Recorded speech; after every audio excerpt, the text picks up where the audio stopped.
عفان رضي الله تعالى عنه أنه قال قال رسول الله صلى الله عليه وسلم خيركم من تعلم القرآن وعلمه أو كما قال عليه الصلاة والسلام. الله تبارك وتعالى کا کئی انعام سب پر ہوا ہے.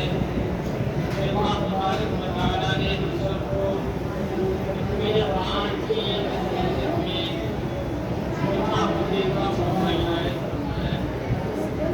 یہ موقع جہاں ہماری بھائی کے لیے اللہ تبارک وتعالی کا بڑا نام ہے، وہیں اس کے والوں کے لیے اور اس کے اساتذہ کے لیے اور بستی والوں کے لیے بھی اللہ کا نام. آج میرے دوستوں بھائی خالی ہو جائے، متوجہ ہو جائے بھائی. آگے ہمارے بھائی بولو. قرآن کریم سے لاپرواہی ہم لوگوں کے ہاتھ اور اسی لاپرواہی کے نتیجہ ہے قرآن کریم کو حفظ کرنے والا اور اسی طرح سے جو لوگ قرآن کریم کو حفظ کرنے میں لگے ہوئے ہیں وہ ایک طرح کی کم ہمت کی شکار ہے.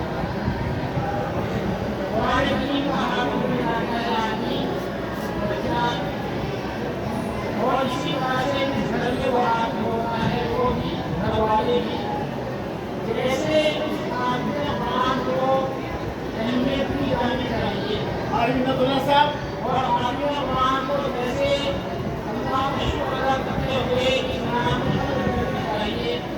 قرآن سے لاپرواہی کی وجہ سے ویسے ہم اس نعمت کی قدر نہیں کر پائے. ہمارے معاشرے کے اندر حافظ قرآن کو اکٹھا ہوتا ہے تو آج حافظ قرآن بھی ایک طرح کی کم ہمت کی شکار ہے. جن کے گھر میں بچہ حافظ قرآن ہوگا وہ بھی ایک طرح کی کم ہمت کی شکار ہوتی ہے. سوچتے ہیں کہ بچے کے ساتھ ساتھ نمازیں پاسا کراچی حافظ قرآن بنا ہے ہم کیا کرے وہ. اسی طرح سے بچہ حافظ قرآن ہوتا ہے تو اس کے دل کے اندر بھی اسی طرح کے خیالات آتے ہیں.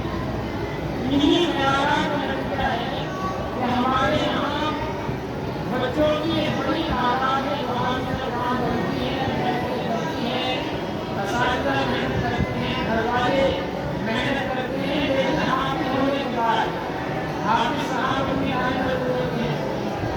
گھر والے جیسے اس حافظ کی انہیں ہمت افزائی کرنی چاہیے تھی ویسے اس کی ہمت افزائی نہیں کرتے، جس کا نتیجہ یہ ہوتا ہے کہ ہمارے معاشرے میں ایک بڑی تعداد افراد ایسی ہے کہ جو شکل سے بھی پہچانے جاتے ہیں کہ حافظ. جیسے قرآن کی عظیم نعمت اور بہت بڑی دولت قرآن کو اپنے سینے کے اندر محفوظ کر دینا ہے، ویسی ہمارے معاشرے میں ہم نے اس طرح کی یہ دولت وہ دولت ہے جس کی اللہ کے رسول صلی اللہ علیہ وسلم نے جس کو قانون میں سب سے بہتر کام بنا دیا ہے. آپ نے اسلام نے ارشاد فرمایا ہے، جس سے آپ کے سامنے روایت ہے خیرکم من تعلم القرآن وعلمہ. تم میں سب سے بہترین اور سب سے زیادہ افضل اور سب سے زیادہ خیر کے ساتھ متصل ہونے والا اگر کوئی شخص ہو سکتا ہے تو وہ ہے جو قرآن کریم کو سیکھے اور وہ قرآن کریم کو سیکھے.